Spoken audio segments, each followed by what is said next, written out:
सिद्धि सूर्य उपाध्याय साधु सर्व अर्थ के प्रकाशी मांगलिक उपकारी है। जिनको स्वरूप जान रागते भय जो भक्ति काय को न माए स्तुति उचारी है। धन्य धन्य तिन्ने ही से काज सब आज भय कर जोड़ बार बार वंदना हमारी है। मंगल कल्याण सुख ऐसो हम चाहत हैं, हो मेरे ऐसी दशा जैसे तुम धारी है। हो मेरे ऐसी दशा जैसे तुम धारी है। हो मेरी ऐसी दशा जैसी तुम धारी है। जय जिनेंद्र। हमारे YouTube चैनल जिनमार्ग में आपका स्वागत है। हमारा पद्म पुराण ग्रंथ चल रहा है, आप सब ध्यान से इसको सुनिए और स्वाध्याय का लाभ लीजिए। पर्व 36 लक्ष्मण को वनमाला की प्राप्ति। अथांतर वर्षा ऋतु पूर्ण हुई, शरद ऋतु आई, दसों दिशाएं उज्जवल हुई। तब वह यक्षों का अधिपति श्री राम से कहने लगा, कैसे हैं श्री राम? चलने का है मन उनका। तब यक्ष ने कहा, हे देव, हमारी सेवा में कोई चूक हुई हो तो आप क्षमा करें। आप समान महापुरुषों की सेवा करने में कौन समर्थ है? तब राम ने कहा, हे यक्षाधिपति, आप सब बातों के योग्य हो और आपने पराधीन होकर हमारी सेवा की, सो क्षमा करना। तब इनके उत्तम भाव देखकर अति हर्षित हुआ। नमस्कार कर स्वयं पर्व नाम का हार श्री राम को भेंट किया और महा अद्भुत मणियों के कुंडल चांद सूर्य समान लक्ष्मण को भेंट किए एवं सीता को कल्याण नामक चूड़ामणि महादेदीप्यमान दिया तथा महामनोहर मनवांछित मधुर ध्वनि करने वाली देवो पुण्यत वीणा जो अपनी इच्छा से चले ऐसी दी और दक्षराज ने उस नगरी को समेट लिया। राम लक्ष्मण सीता को जाने का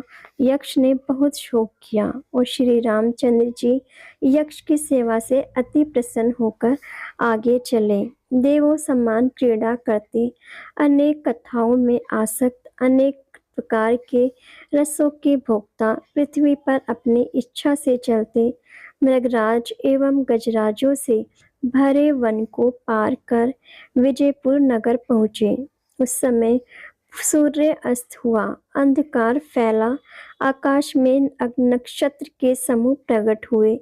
तब वह नगर से उत्तर दिशा की तरफ न अति पास न अति दूर ऐसे भयानक उद्यान में रहे। विजयपुर नगर का राजा पृथ्वीधर, उसके इंद्राणी रानी संपूर्ण गुणों से मंडित, उनकी वनमाला नाम की पुत्री महासुंदर। वह बाल अवस्था से ही लक्ष्मण के गुण सुनकर आसक्त हुई थी। पुण्य सुना कि दशरथ ने दीक्षा ली एवं केकई के वचन से भरत को राज्य दिया। राम लक्ष्मण परदेश निकले हैं, ऐसा विचार कर राजा पृथ्वीधर ने राजकुमारी वनमाला को इंद्रनगर के राजा उनका पुत्र बाली मित्र को देने की। यह वृत्तांत वनमाला ने सुना, तब मन में निश्चय किया कि फांसी लगाकर मरना अच्छा, परंतु लक्ष्मण को छोड़कर अन्य पुरुष का संबंध शुभ नहीं। यह विचार कर सूर्य से कहा, तुम अस्त हो जाओ, शीघ्र ही रात्रि करो। अब दिन का एक क्षण भी मुझे वर्ष समान लग रहा है।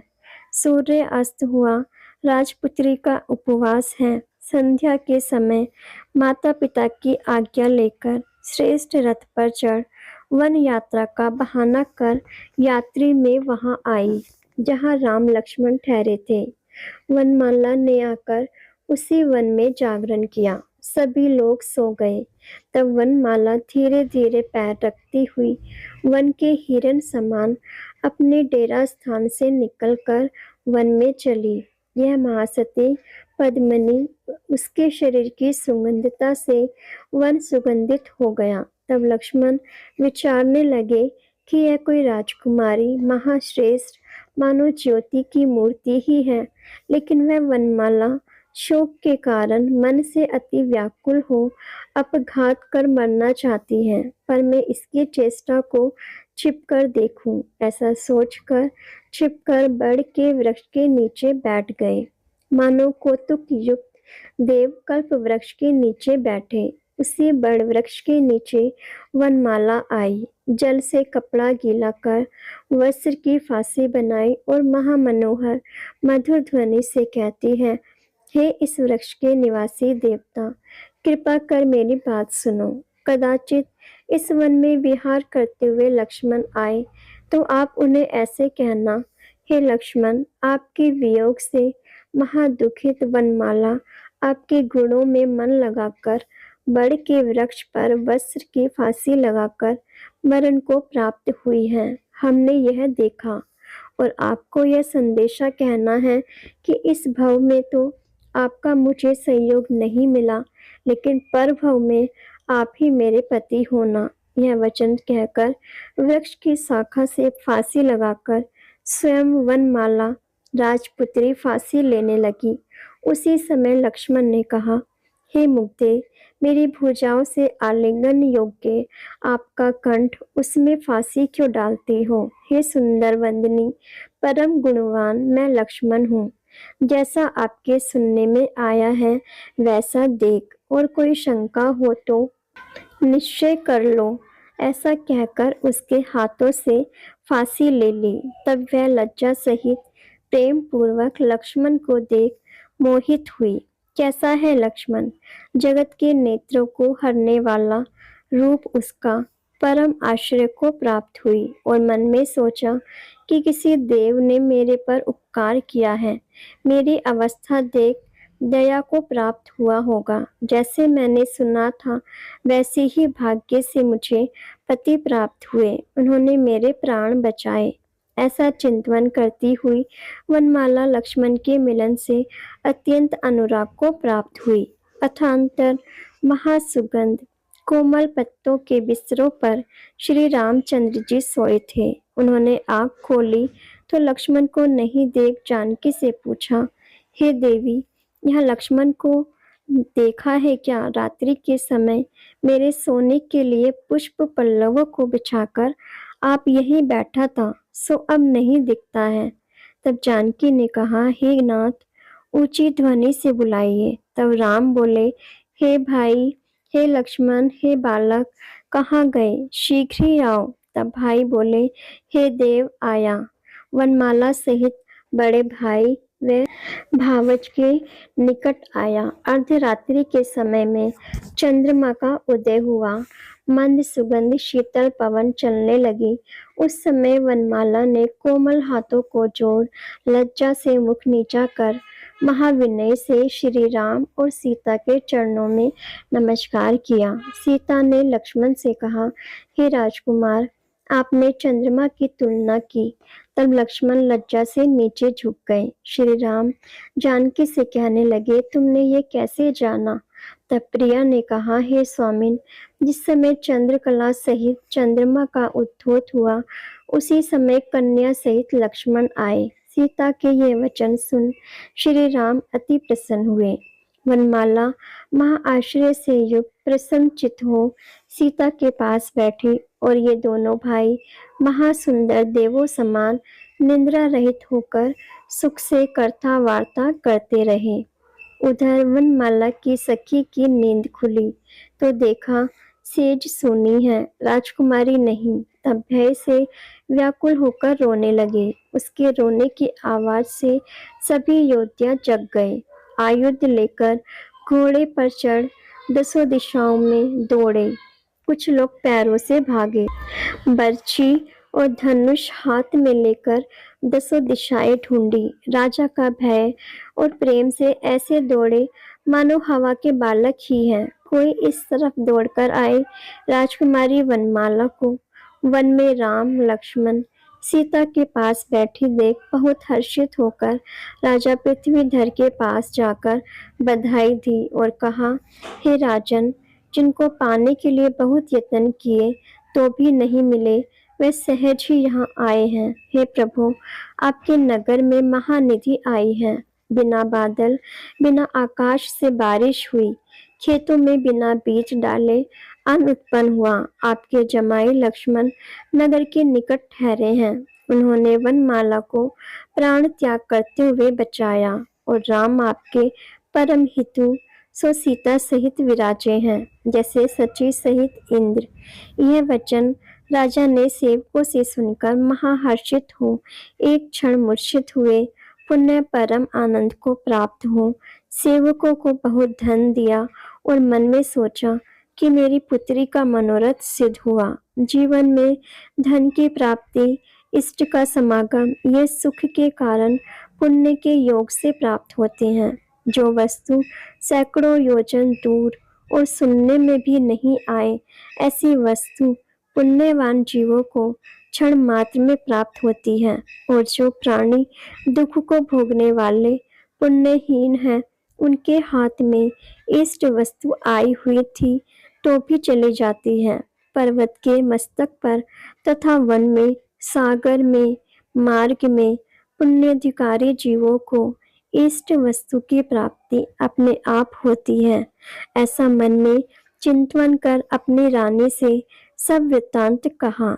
रानी बार बार पूछती है, यह बात सत्य है कि स्वप्न है? सूर्य का उदय हुआ तब राजा प्रेम के भरे सर्व परिवार सहित हाथी पर बैठकर राम से मिलने आए और वनमाला की माता 8 पुत्रियों के साथ पालकी पर चढ़कर आई। राजा ने दूर से ही श्री राम को देखकर नेत्र कमल फूल गए और हाथी से उतर समीप आए और राम लक्ष्मण से मिले। उनकी रानी सीता के चरण स्पर्श कर कुशल मंगल पूछा। वीणा, बांसुरी, मृदंग आदि बाजे बजे, बंदी जन विरत बखानते रहे। महा उत्सव हुआ। राजा ने लोगों को बहुत दान दिया, नृत्य किया। दसों दिशाएं नृत्य गान से गूंज उठी। श्री राम लक्ष्मण सीता को स्नान कराकर भोजन कराया।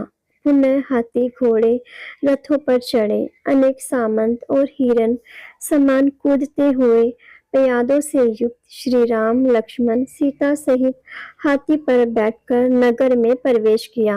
राजा ने नगर को सजाया, मंगल शब्द हुए। राम लक्ष्मण सीता ने अमूल्य वस्त्राभूषण पहने। दोनों भाई चांद सूर्य समान, उनका वर्णन नहीं किया जा सकता। सौधर्म ऐशान समान जानकी सहित लोगों को आश्चर्य कराते हुए राज मंदिर में पधारे। श्रेष्ठ सुगंधित मालाओं की सुगंध से युक्त महाविनयवान चंद्र बदन, इनको देख लोग मोहित होते हैं। कुबेर समान वह सुंदर नगर नगरी इच्छा से परम भोग भोगते रहे। इस प्रकार सुक्रियाओं में मन है उनका। महागहन वन में प्राप्त हुए भोगों का विलास करते हुए धर्म का अनुभव करते हैं। सूर्य समान है ज्योति उनकी। वे पाप रूप अंधकार को नाश करते हुए निज पदार्थ के लाभ से आनंद रूप है। पुण्य के उदय से वन में भी सुख शांति है। वनमाला का लाभ वर्णन करने वाला 36वां पर्व पूर्ण हुआ। पर्व 37। अति वीर्य का भरत से युद्ध, राम लक्ष्मण से पराजित हो दीक्षा ग्रहण।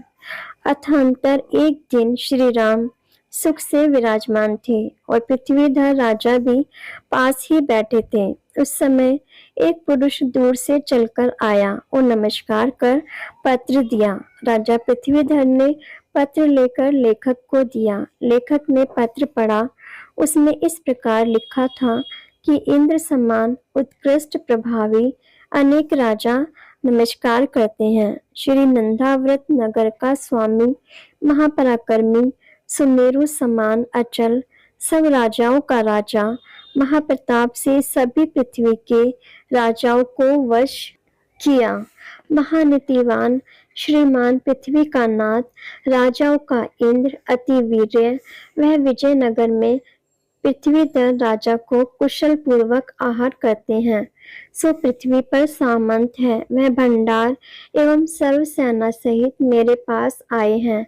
आर्यखंड एवं मलेचखंड के राजा मेरी आज्ञा को सिर पर धारते हैं। अंजनगिरी समान 800 हाथी पवन पुत्र समान 3000 घोड़े और अनेक प्यादों सहित महातेजस्वी मेरे गुणों से खिंचा हुआ ऐसा राजा विजय शार्दूल आया है। और अंग देश के राजा मृगध्वज कमल केशरी प्रत्येक 5000 घोड़े 600 हाथी और रथ प्यादे सहित आए। एवं पांचाल देश का राजा प्रौढ़ न्याय शास्त्र में प्रवीण 1000 हाथी 7000 घोड़े रथ प्यादों सहित आए हैं। मगध देश का राजा अनेक राजाओं सहित 8000 हाथी अनेक रथ रंगों सहित आए। और मलेच्छों का अधिपति समुद्र मुनिभद साधुमद नंदनादि राजा मेरे पास आए हैं। दुष्कर पराक्रमी राजा सिंह वीर आए हैं। राजा बंग और सिंह रथ ये दोनों हमारे मामा बड़ी सेना से आए हैं। और वत्स देश का राजा मारुदत्त राजा सुवीर राजा पृष्ठल 10 हर्षोहणी दल सहित आए। उन राजाओं सहित मैं बड़े कटक के साथ अयोध्या के राजा भरत पर चढ़ा हूँ। अब आपके आने की राह देख रहा हूँ, इसलिए आज्ञा पत्र पहुँचते ही प्रयाण कर शीघ्र आओ, विलंब नहीं करना। जैसे किसान बारिश को चाहता है, वैसे मैं आपके आगमन को चाहता हूँ। इस प्रकार पत्र लेखक ने पढ़ा। तब पृथ्वीधर ने कुछ कहने का विचार किया। इससे पहले ही लक्ष्मण बोले, अरे दूत, राजा भरत और अति वीर्य के विरोध किस कारण से हुआ? तब वायुगत दूत ने कहा, सुनो। एक श्रुत बुद्धि नाम के दूत को हमारे राजा अति वीर्य ने भरत के पास भेजा। सो जाकर भरत से कहा, इंद्र समान राजा अति वीर्य का मैं दूत हूँ। सभी राजा उन्हें प्रणाम करते हैं। महाबुद्धिमान सिंह समान पराक्रमी उसकी यह पृथ्वी वनिता समान ऐसा मैं पृथ्वीपति महाप्रबल तुमको आज्ञा करता हूँ।